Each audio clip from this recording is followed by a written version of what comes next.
Bismillah, illa billah, in the name of Allah, paix, salut sur tous les prophètes, particulièrement sur le sceau de la prophétie. Salaamaaleykum mbokk yi ñi topp ci Ndindy Actu TV ñëwati nañ leen di dikk ak yéen ci seen beneen numéro ganuk bés bi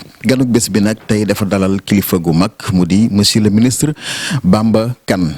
nag professeur agrégé la donc nekk ci faculté de médecine fii ci université Cheikh Anta Diop nekk tamit conseiller du président de la République Macky Sall ñu fas yéene waxtaan ak moom tey ci li nga xam ni moo lëmbe àddina ba daj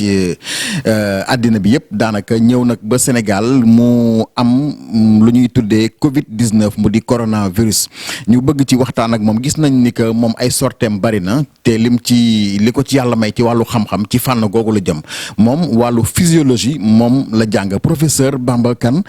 maa ngi lay nuyu monsieur le ministre wala professeur bu la ci neex rek. maa ngi lay fay Ahmadou di nuyu internautes yi nga xam ne ñëpp ñu ngi seetaan di nuyu seen kilifa yi di rafetlu aussi seen liggéey waaw monsieur le ministre wala professeur boo ci wax baax na fekk na ni professeur moom lu ma neex la aussi ndax professeur moom du jeex mukk te ministre moom mën na am fu mu yem waaye lu ci mën a am rek dañuy sant yàlla bim ñu mayee ñu yegg ci yenn niveau yi waaye tamit bi yàlla defee itam ñu am yenn ndombal tànk yoo xam ne mën nañ cee liggéeyal suñu réew liggéeyal ci askan wi. monsieur le ministre professeur Bamba ñu gis ni que nag malgré votre jeune âge vous êtes agrégé en physiologie loolu noo ko expliquer. waaw sant yàlla rek sant yàlla parce que agrégation am na nag ay docteurs yu agrégé wul te am xam-xam loolu tamit. loolu tam bëgg naa ko wax dafa fekk ne ñun daanaka suñu àddina yëpp ci am njàng lañ ko def mais damay faral di dégg benn kilifa diina ku mag buy wax ni kenn mënul dara ku yàlla dimbali rek moo fi nekk ndax am na ñoo xamante ne tamit bëggoon nañ jàng lool mën ko lool te xëy na yegguñu fi ñu yegg donc ñun buñ ci yeggee fii tamit dañuy fexe rek bañ cee gis suñu bopp. góorgóorlu nag ndax ndogal yàlla boo gis rek loxo borom mu ngi ci waaye tamit loolu taxul ñu doxee ko waxee ko liñ ci xam ak néew rek dañuy ñaan yàlla toujours mu doon loo xamee ne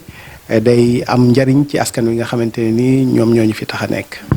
ñuy fàttali nag ni fii ñu la fekk ji sa bureau faculté de médecine la bi nga xam moo nekk université Cheikh Anta Diop yow fii nga jàngee bi nga fi jógee dem nga Strasbourg ca France jàngee fa liggéey nga fa aussi ab diir soog a dellusiwaat Sénégal alors boo doon def tey analyse ci wàllu physiologie rapport am ak li nga xam ne moo di Covid-19 lan nga ñuy wax maanaam physiologie ak Covid-19 ban rapport la am. waaw Ahmadou physiologie boo ko déggee. mooy discipline bi nga xamante ne moom mooy jàng wala mooy gëstu naka la yaramu doomu aadama di doxee normalement maanaam tey définition physiologie mooy le fonctionnement normal de l'organisme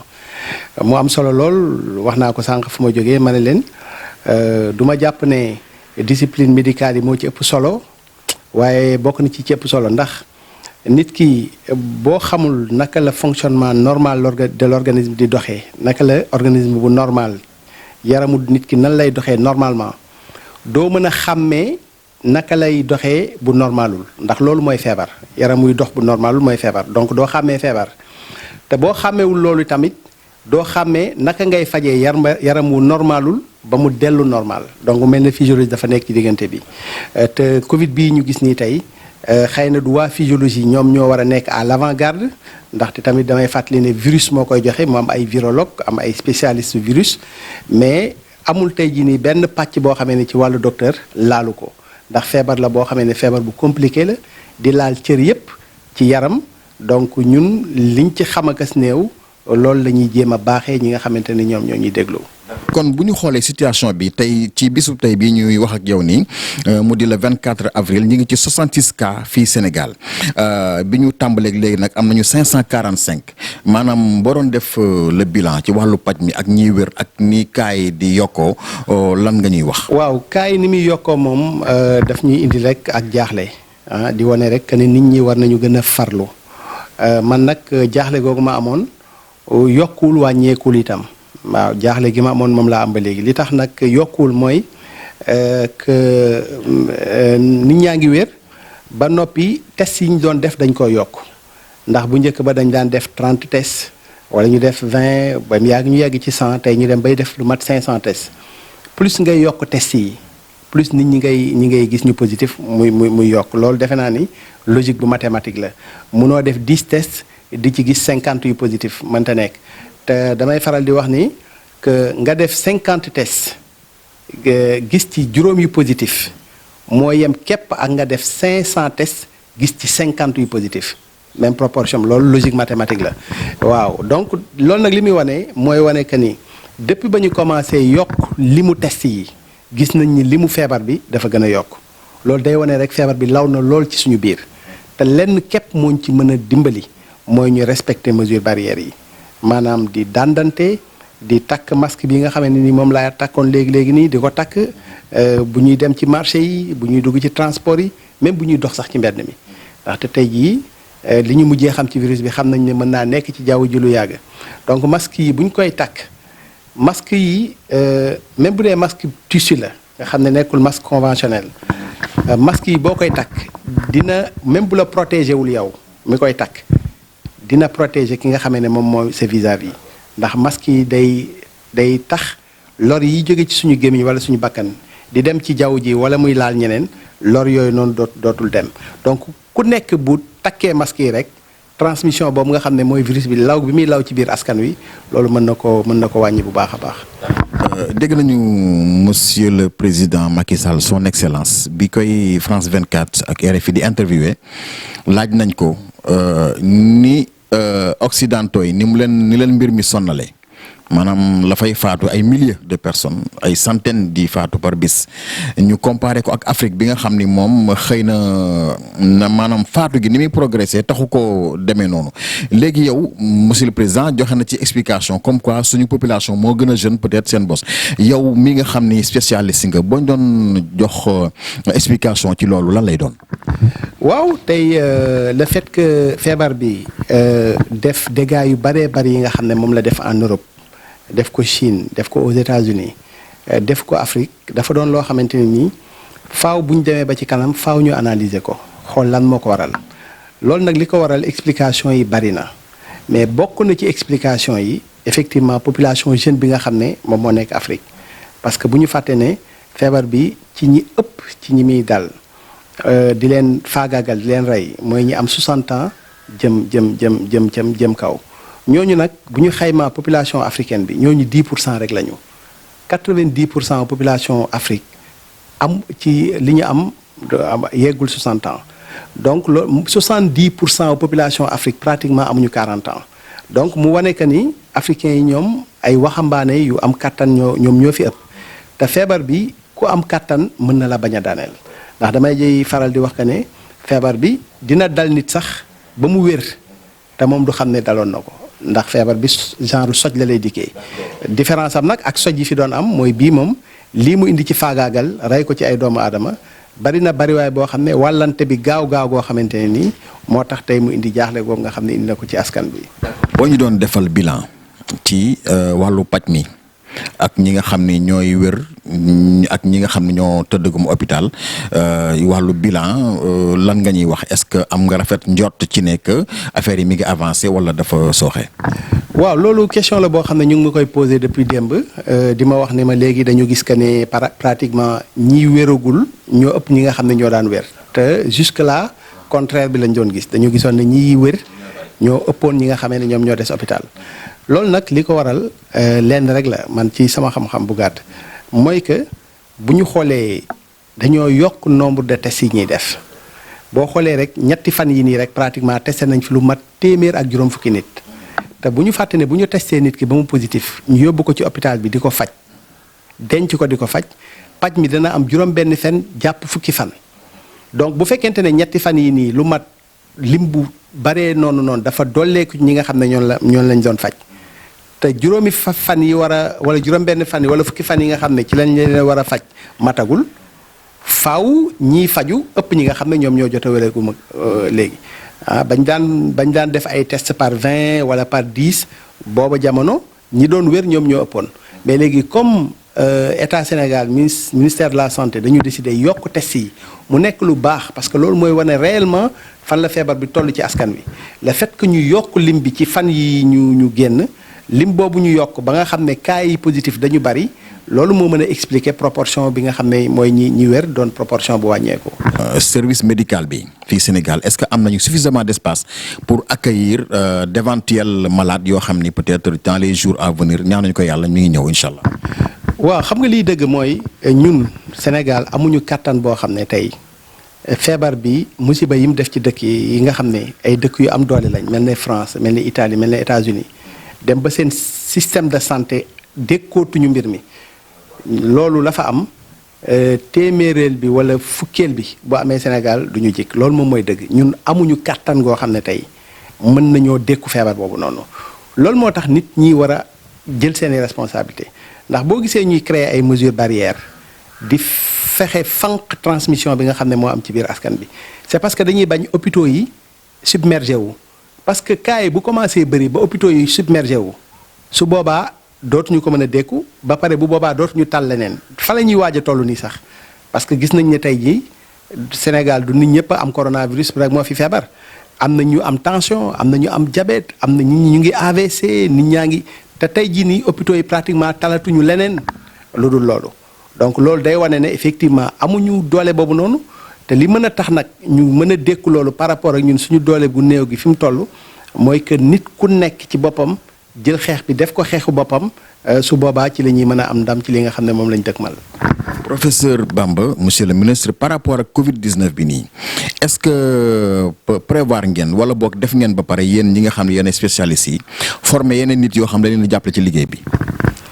waaw bon liggéey bi moom daanaka ñëpp a ngi ciy jàpp dafa am ñu ci gën a jege ñu ci gën a fës mais ñëpp a ngi ciy jàpp naa ni même ci yenn structures hospitalières yi gis nañu sax ay étudiants yoo xam ne volontaire nañ jàpp ci donc mais du doy képp koo xam ne nii mën na ci jàpp rek dañ koy woo pour mu jàpp ci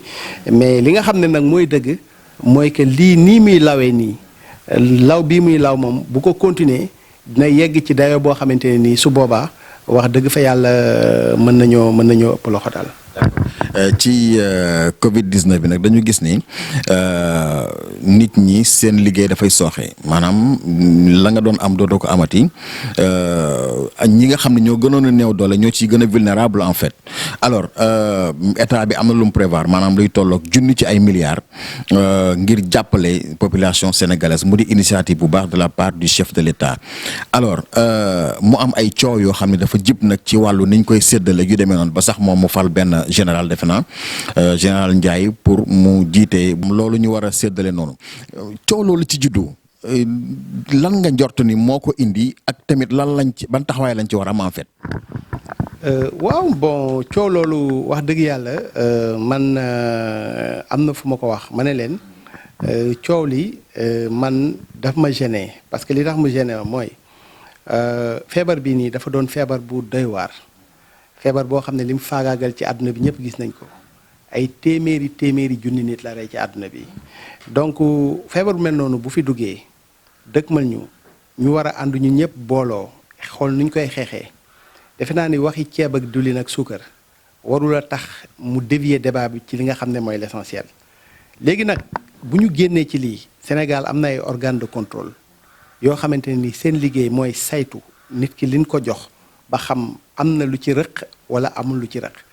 ñooñu bu ñu fa yeggee ñooñu danañ ko saytu li nga xam ne moo ci war ñoom ñu def ko mais li may bañ man tey en tant que technicien tey mooy que rek ñu fàtte waxi feebar bi jël beneen wax boo xam ne day mujj mëdd wax ji nga xamante ne nii moom mooy ali kalaj gi comme ni ñu koy waxee te su boobaa du doon loo xam ne lu am njariñ la président am na lu mu def 1000 milliards nga jël ko def ko ci xeex bi lu ëpp ñeent fukki junni kër yoo xamante ne nii da nga leen a may seen facture courant lu bëgg a mat 700 000 ménages nga may leen seen facture ndox lu mat 1 million de ménages nga jox leen dund boo xamante ne nii mën nañ ci dund loolu dafa doon loo xamante ne nii Sénégal sax attanul loolu donc moom su amee tabee ak yéenewu def loolu moom jaanam wàcc na ñi nga xam ne nag ñoom ñoo war a lawal loolu noonu ba yeneen boobu mu am yegg ci askan wi ba ci suuf ñooñu képp ku ci nekk ci ñoom war na ci bay waaram ba mu mat sëkk. Vous faites allusion aux journalistes. Non, je ne fais pas allusion aux journalistes je fais allusion ak ñi nga xamee ne ñoom le président teg seen loxo ci ndimbal bi ñooñu war a fexe mu yegg ci ñi nga xam ne fa la war a yegg maanaam tey jii nii dund bi war nañ ko mën a distribuer te du am xaaj du am seen ah du ñu xool coloration politique du ñu xool coloration religieuse loolu moo tax tey mu jël militaire général François Ndiaye ñëpp xam ko ci jubam ak dëggalam mu jël ko teg ko ngir bañ ñu naan dafa parparloo créer benn comité boo xamante ne nii opposition mu ngi ci pouvoir bi mu ngi ci société civile mu ngi ci loolu yëpp moom li mu bëgg mooy ñu lépp rek jaar yoon lépp yemb maintenant nag wax naa ko fu bari bon nekkul ne président aussi moom day wàcc ci sur le terrain du moom mooy peese ceeb bi du ko jox nit ñi nga xam ne ñoo ko war a joxe muy élus locaux yi muy identité remarquable yi nga xam ne identifié nañ leen jox leen mbir mi ñooñu ku ci nekk rek war nga ànd ak ragal yàlla goo xamante ne nii mébétu président bi mu am ci askan wi yow nga mottali ko ba mu mën a yegg ci askan wi noonu. dëgg la loolu lu am solo la monsieur le ministre Bamba Kane la ñuy dalal je le rappelle ci Ndindy Actu émission ganuk bis bi ñuy waxtaanee li nga xam ne moo xew ci àddina bi jamono ji mu di Covid 19. alors mu di virus nag boo xam ne dafa tiital nit ñi est-ce que déjà ma laaj la d'abord ni ci presse sénégalaise bi.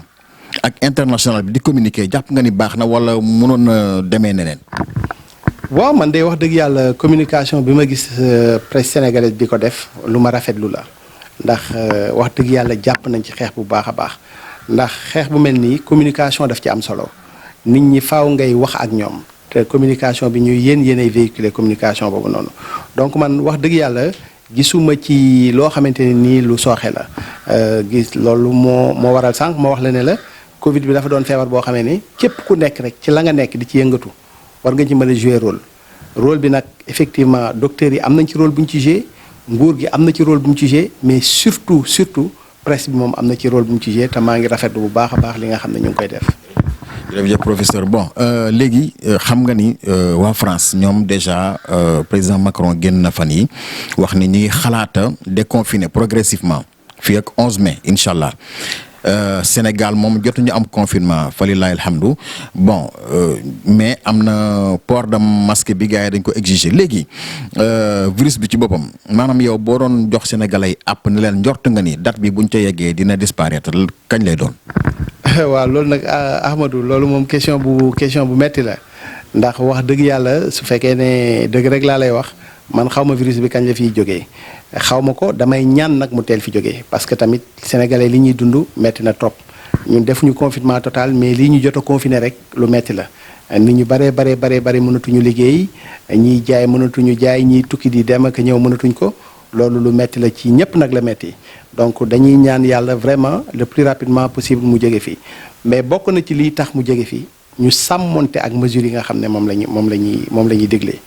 mesures yooyu mun lu weesu di raxas sa loxo. ba mu set foo toll bu dee da nga nekk sa biir kër wala ndox jege la di takk masque booy génn di bañ a tampaloo nuyoo beeg yooyu ñu bàyyi ko rassemblement yi ñu bàyyi ko dox bi nga xam ne nit ki tam da koy dox te amul farata mu dagg ko loolu tamit lu am solo la parce que tamit couvre-feu bi c'est de 20h à 6h du matin mais virus bi nekkul ne 20h 6h du matin rek lay dox day dox guddi di dox bëccëg donc mooy nit ñi di déplacé wu. mieux mooy gën parce que virus bi amul ay tànk amul ay laaf damay faral di ko wax fu mu dem rek nit ñi ñoo dox yóbbu ko fa donc bu ñu wàññee dox boobu noonu képp koo xam ne li ngay dox xam nga ni lii lu mën a ñàkk la nga toog bu ñu ko defee am naa yaakaar ni incha allah ak port de masque bi nga xam ne gis naa ni ñëpp ñu ngi jéem a fexe di ko saafonteeg moom bu ñu ko defee xëy na fii ak ay fan yu néew yàlla mën na def lii ñu jóge ci. yàlla nañu yàlla suturaal kon ba mu gaaw jóge fii ndax yéen sax ngeen mën a noppaliku ndax fi mu ne nii moom xam naa ni ñaata heure ngay nelaw docteur léegi. waaw man nag wax dëgg fa yàlla am na ñu ma gën a sonn ci affaire bi dëgg parce que am na ñoo xamee ne ñoom ñoo ma gën a sonn ci mbir mi bu dee yàlla dëgg la bëgg mais man gëj naa nelaw bu baax parce que tous les jours maa ngi ci télé yi ak rajo yi di jàpp ci communication bi di waxtaan ak nit ñi di xelal nit ñi aussi ci xam-xam bi nga xamante ne nii am naa ko ci as néew xam naa ni daal ñëpp sonn nañu waaw sama soxna nag man moo ci gën a sonn ndax sama soxna tamit yàlla dafa def moom tam mu nekk docteur nekk professeur nekk Fann ñu koy wax Yacine Dia ma koy nuyu moom non seulement dafa sonn mais dafay déprimer sax pratiquement daanaka saa yu wàccee day xaw a découragé xaw a jaaxle lool ci mbir mi ñëpp a jaaxle mais nag lii aussi au-delà de tout ça dañuy jàpp ne aussi nattu la bu fi yàlla wàccee yàlla mi ko fi wàccee nag gëm naa ni moom mën na ko fee jëlee ñu ñaan yàlla rek mu jëlee ko fii. professeur Yacine kon ñu ngi koy masaw bu baax a baax di ñaan yàlla suñu borom gaaw jeexal sama caméraman bi nag moo cabaxal benn laaj nee na masque yi ndax dafa am ay masques yoo xam ni que xëy na pour professionnel de santé bi la ak masques yi nga xam moom la nit yi di takk ñu gis ni tailleur yi ñoom tam dañuy ñaw ay masques di ko jox nit ñi et tout léegi lan nga ñuy expliquer ci masques yi bu fekkee ni am na différence ak yan la ñu war a fóot ak yan la ñu war a jeter. waaw masques yi dafa bëri ay façon ndax dafa am ñuy tuddee ay masques chirurgicaux masque bi ma takkoon nii léegi nii kii masque chirurgical la. donc waaw maanaam masque bi souvent en milieu hospitalier lañ koy takk lañ koy sol mais nit ku ko am jënd ko wala nga wut ko fenn mën nga koo sol différence am nag mooy kii moom duñ ko fóot benn ba pare am na lu ma gis loo xamee ne lu ma xaw a jaaxal la mooy que gis naa ñu baree bari ñu ko am ñoo xam ne ñoom bii bu ñu ko takkee bu ñu wàccee seen kër dañ koy denc bu subaa ñu jëlaat ko takkaat ko kenn du ko def façon masque bi boo ko takkee normalement lii yoon 4 heures de temps yoo ko takk da nga ko war a sànni takk beneen mais boo mënul a sànni ko 4 heures de temps yi boo ko takkee quand même ba ngay ñibbi sa kër ngoon gi ba nga wàcc war a ñibbi waroo ko takkaat waroo ko dencaat ndax loolu moom musiba la ndax boo ko takkee toute la journée mooy wane ne virus bi mu ngi ci donc boo ko xëyee suba di ko takkaat yow da ngay sax favoriser virus bi dugg ci sa biir yaram am na yeneen masque yu ñu tuddee ay masque FFP2 ñoo gën a ëpp doole yi tuuti nii yooyu nit ki mën na ko takk bu dee milieu hospitalier la mën na ko takk ba 8 heures de temps mën na ko takk mais li am solo ba am solo mooy masque yooyu nga xam ne mooy masque conventionnel parce que même masque FFP3 am na masque yooyu nga xam ne mooy masque yi nga xam ne mooy masque conventionnel ku ko am saafonte ak liñ ci diglee di ko changer ku ko am baax na mais ku ko amul masque tissu yi nga xam ne moom la tailleur yi di ñaw ñu gis ko ci jamono yi nii ñu koy ñaw di ko jaay nit ñi di ko takk ku ko am baax na ndax li am solo ba am solo mooy rek na ko ñëpp takk ndax masque bi solo bi mu am mooy boo takkee masque tissu même bu la protégé wul yow mi ko takk dina tax lor yi jóge ci yow di dem ci biti dootul jóge ci yow dem ci biti donc yow mi ko takk lor yi bu jógewul ci yow dem ci biti ki nga jàkkaar lool lor yi di jóge ci moom ñëw ci yow bu ñu ko defee bu yàggee virus bi dootul nekk ci jaww ji te su boobaa dina wàññi transmission bi loolu lu am solo la li ci am solo rek mooy masque yooyu tamit li ci gën mooy saa yoo ko takkee toute la journée soo wàccee sa kër guddi gi nga fóot ko ak saabu boo ko mënee paase nga paase ko ak fer bu tàng mais même boo ko fóotee ak saabu rek déjà doy na waaw maa ngi gis nag ñu koy jaay ci mbedd mi may attirer attention nit ñi boo jëndee masque ci mbedd mi quand même balaa nga koo takk fóot ko ba noppi doo ko takk ndax xamuloo ndax am nit essayé na ko am na sax spot bu may gis boo xam ne waa ji day jaay masque yi waa ji di jël di essayé par masque xam nga loolu musiba la donc ku ko jënd moom na nga ko fóot ba noppi doog koo sol mais masque tissu yi baax na ku amul moyen wu jënd yeneen masque yi na nga wut masque tissu yi nga takk ko. ba tey ci point boobu docteur bala ñuy jàll xam naa la ñuy des sax ci waxtu taxatu ko bari mais maanaam masque chirurgical bii nii ngay utiliser yow lan mooy différence bi ak yeneen maanaam ban particularité la am. waaw masque bii nii. matière bi la wala ci. waaw masque yi nag yii dañ leen a testé maanaam defaree leen ci ay normes ndax masque yi dañu am ay normes masque yi nii dañoo respecté ay normes waaw masque yi nga xam ne nag mooy masque tissu yi. respecté wul ay normes mais bonul ndax li may bañ mooy nit ñi ne man aw ma njëgu jënd boo xamee ne dañ ko remplacer toutes les 4 heures de temps wala dafa cher et cetera du ma ko jënd masque tissu yi dëkk yu baree bari am na dëkk yu baree bari yoo xam ne yu mel ni ki Hong Kong gis nañu feebar bi law bi mu law ci yeneen dëkk yi ni mu fa mettee te moom law fa bokk na ci li tax foofu ñëppay takk masque bu ñëpp takkee masque rek transmission bi dina wàññeeku. waaw loolu moom vraiment lu am solo la bu nit ñi ne non masque yi c'est vrai que yii moom mais xam nga masque jetable lii yàggul sax ndax am na jamono yoo xamante ne nii masque yi blouse bi docteur yi di opérer ci même blouse boobu la ñuy dagg defar ci masque yi ñi bu ñu paree defar masque yooyu nga xam ne masque tissu la daan doon bu ñu paraan dañ ko daan fóot ba mu set di ko utiliser waat donc léegi nag lañ defar jetable moo ëpp peut-être sécurité sur le plan sanitaire et tout mais ku amul masque yi na nga wut masque yi nga xamee ne masque tissu la te di ko fóot régulièrement. lan nga gis lu la naqari loo xam ne boo soño mu jóg fi ci comportement wu sénégalais yi ci période Covid 19 bi. waaw li ma ci naqari moom bëri na trop parce que tey jii nii ñu ngi wax cas communautaire yi bi ñu xalaatee gis nañ ni bokk na ci li ko fi indi dëgg nit ñi nga xamee ne ba léegi nii par exemple li nga xam ne dañ koo tere muy nit ñi di jóge ci région di dem ci yeneen région gis nañu ay nit ñoo xam ne ba léegi ñu ngi wut ay pexe di jaar ci joor gi di jaar ci àll bi di def loolu xam nga loolu manqué civisme mënu ko passé loolu irresponsabilité mënu ko passé dañu toll ci jamono boo xamee ne li ñu wax ne nit ñi dañu war a toog loolu moo ko fi mën a jëlee gis nañu ay dëkk yoo xamee ne yu mel ni ki Chine feebar bi mu fa duggee scientifique yu bëree bëri gëmoon nañ ne feebar bi fii ak 2020 dootul jóge biir Chine te jóge nañ ci te lenn indiwu ko lu dul toog seen kër confiné wu donc il faut nit ñi saafonte ak loolu masque yi nga xam ne dañu ne wax nit ñi nañ koy sol bu ñuy dem ci ay nit wala yu mel noonu nag bu ñuy génn seen kër masque yooyu nañ ko sol am na solo nit ñi di raxas seen loxo nit ñi di moytu rassemblement yi da ngay romb des fois yenn koñ gis ay jeunes yu bari toog dina taaya mel ni leen te feebar encore une fois du caaxaan boo xoolee ni mu def Europe def ko Espagne nga xam ne nit ñi dañoo dee ba amatuñu fu ñu leen def amatuñu kees yu ñu leen def amatuñu morgue yu ñu leen def boo demee New York dañuy obligé génn ci biti defar ay tentes yu mag def ci ay climatiseur pour denc fa nit ñi ñuy lakk nit ñi parce que amuñu fu ñu leen denc loolu xam nga ku ko gis bu ñu lay wax nii nga moytu ko war nga ci farlu pour moytu ko ndax encore une fois la fa xew moom xajul fii loolu bu yegsee fii musiba la ñu ngi sant yàlla nag boobaak léegi li ñu am ñu ngi koy maîtriser mais na nit ñi gën a farlu gën a góorgóorlu waaw. man de am naa ci njort bu rafet bu baax a baax surtout nag mesure bii ñu jël par rapport ak masque yi bu ñu saafonte ak moom man gëm naa ni incha allah du yàgg dara yàlla mën nañ ci génne incha allah. li tubaab naan à quelque chose malheur est bon dañu gis ni que sécurité bi depuis couvre-feu bi yokku na macha allah ñu seetlu également tamit ni que ñi ngi bon président Macky Sall sax loolu décidé woon na ko ci quartier zéro déchet ak yooyu ñu ngi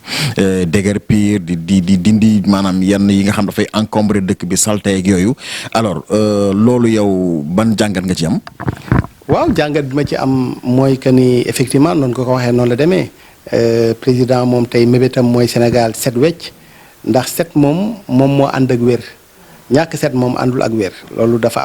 am solo te fagaru moo gën faju te bu fekkente ne faju dafa cher fagaru moom daanaka yomb na donc mesures yi mu jël yooyu bokk na ci mesures yi nga xamante ne nii mesure fagaru la donc vraiment mu doon loo xamante ne nii lu am solo la Covid bi nag buñ ci jógee fii la ñuy doxee comportement yi moom daf fi war a jógee doxee changé ilaa yawmi diin waaw tey gis nañ ne nit ñi tout le temps régulièrement dañuy raxas seen loxo ba mu set mais bu ñu fi jógee nit ñi dañu war di raxas seen loxo maanaam tey mënoo jógee ci sa kër dox pendant 24 heures ci mbedd mi nuyu ku nekk duggaat sa kër ñu jox la dara nga lekk ko wala ñu jox la dara nga teg ko ak sa loxo te raxasoo ak sa loxo am na ñoo xam ne amoon nañu réflexe yooyu noonu amuñu ko woon avant Covid bi war nañ ko am léegi ba nga xam ne même bu fi Covid bi jógee am na mesure cet yoo xamante ne nii adopté nañ ko waruñu ko bàyyi loolu moom lu am solo la. situation économique xam naa ne doo économiste nag wax dëgg yàlla waaye nag ci réew mi ngay dund wax dëgg yàlla après Covid 19 bi nan nga gisee avenir u Sénégal sur le plan économique social environnemental sanitaire. waaw Covid bi day moom li nga xam ne mooy dëgg mooy que moom sooxee na économie wu àdduna bi yëpp waaw maanaam tey jii nii amul benn dëkk boo xam ne rek moom épargne na ko muy dëkk yi am doole lottal na leen. suñu dëkk yi nga xam ne dañu lottal na leen maanaam tey Covid bi bu jeexee gent bi moom faaw mu metti loolu nag ci la ku mel ni ki président Macky Sall ci loolu la gis ba def benn appel bu am solo maanaam tey jii nii porter voix wu Afrique ñaan que dëkk yi nga xam ne dañu am doole effacer bor bi nga xam ne am nañ ko suñu diggante ak ñoom ndax buñ ci jógee non seulement suñu économie dina nërmeelu yenn nërmeelu yi buñ ci bëggee boole continuer di fay bor yoo xamante ne nii li ci ëpp sax fay nañ ko bu yàgg ndax intérêt yi ñu ci teg moo metti ak yooyu loolu dafa doon loo xamante nii dinañu sonal mais am nañ yaakaar ni buñ ci jógee itam dañ ci am ay jàngat yoo xamante ne nii parce que lépp loo gis rek am na côté positif faaw ñu jàngat ci bokk na ci tey li ñu ciy jàngat am na branche yoo xam ne faaw ñu teewal ko suñu bopp ndax tey gis nañu dëkk yoo xam ne yu mel ni ki France décidé que ni seeni garab yi ñu doon jaay ci biti dañuy dootuñu génne seeni garab yi ñuy jaay ci biti xam nga loolu day wane rek ni ñun lii buñ ci jógee war nañoo fexe ba tey par exemple industrie pharmaceutique ñu développé ko ba garab yi gën a am solo suñu dund xaj ci garab yooyu ñun ñu koy defaral suñu bopp te loolu bokk na ci mébét yi nga xamante ne nii président am na ko mais matière première rek moo fi am nag parce que tey am nañu gàncax goo xamee ne bari na garab yoo xamee ne nii tey jii nii gàncax gi mu ngi fi bu ñu développé recherche bi feebar yu baree bari li koy faj am na fii yaa ngi tey jii nii ci benn laboratoire boo xam ne fii li nga fi gis ci ay thèse yu ñu def ci ay garab yuy sax Sénégal di faj tension di faj drépanocytose di faj feebar yu baree bari kenn xamul nu mu toll lenn rek moo ñu manqué matériel boo xamante ne nii recherche boobu nañ ko mën a développé ba mu mën a jur ay garab yoo xam ne nit ñi nañ ko mën a jëfandikoo. jërëjëf monsieur le ministre kontaan nañ bu baax a baax dalal la ci Ndindy Actu léegi nag li ñu lay mujj a laaj rek moom mooy gis nañ ni que Géejawaay nga cosaano mooy sa base et que da ngay faral di yëngu ci dimbali ay nit ci jàppale ay xale yoo xam ni dañuy yëngu ci wàllu informatique ak yu demee noonu est-ce que say ambition romb na foofu sur le plan politique. waaw man de wax dëgg yàlla Bamba Kane moom ku ko wax effectivement wax Géejawaay man Géejawaay moo ma ñor ci lu bari Sénégal moo ma ñor Géejawaay ñor ma parce que man Géejawaay laa juddoo fa laa yaroo fa laa màggee ndax nit ku xam Géejawaay dëgg-dëgg soo ko nee cité Junxop dina xam fan mooy cité Junxop jàngee fa màggee fa yaroo fa suñu kër nekk fa donc tey lépp lu ma am Géejawaay moo ma ko gënal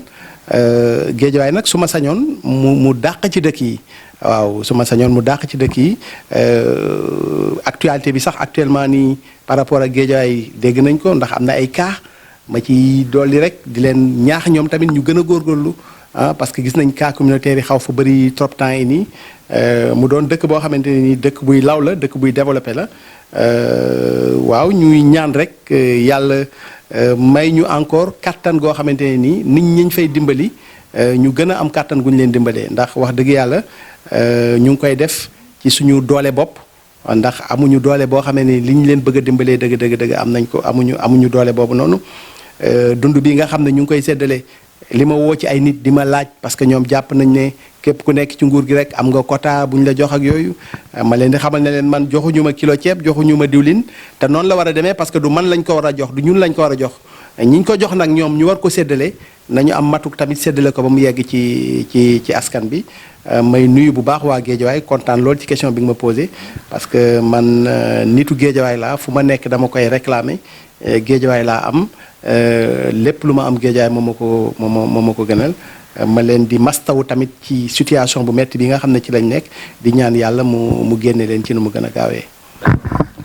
Monsieur le ministre merci beaucoup jërëjëf et à très bientôt incha allah am na loo bëgg a wax loo xam ni laajuma la ko. waaw xanaa di leen gërëm bu baax rek Ndindy TV di leen gërëm di gërëm bu baax seen njiit boobu nga xam ne mooy Ndeye Fata soxna Ndeye Fata Mbacke doon suma xarit Ndindy nag ku ko wax. di nga tudd waa kër sëñ Fallou ma bëri fa ay xarit lool ñoom sëñ Moustapha mi nga xam ne doomu sëñ Abo la ma leen di gërëm nag suma xaritu bopp sama sëriñu bopp bu ñuy wax sëñ Chérif Madi doon suma xarit ndax man guy mbind laa bokk sëñ Modou Baara bu sëñ Abdou Khadim mooy sama sëriñ waaye waa kër sëñ Fallou moom jaxasoo naa ak ñoom lool di leen ñaanal vraiment seen télévision bi nii yàlla def mu développé lool ba mébét yi ngeen ci am yëpp ak liggéey bi ngeen di liggéey vraiment yàlla barkeel ko. jërëjëf monsieur le ministre merci boo demee nuyul ñu monsieur le président Macky Sall bu baax a baax ñi ngi koy gërëm ci taxawaay bi am na solo ça a été un plaisir de vous tenir compagnie j'étais avec le grand Malick Fall le rendez-vous est pris pour très bientôt inchallah d'ici là portez-vous bien et comme disait l'autre prenez soin de vous car la santé n'a pas de prix au revoir.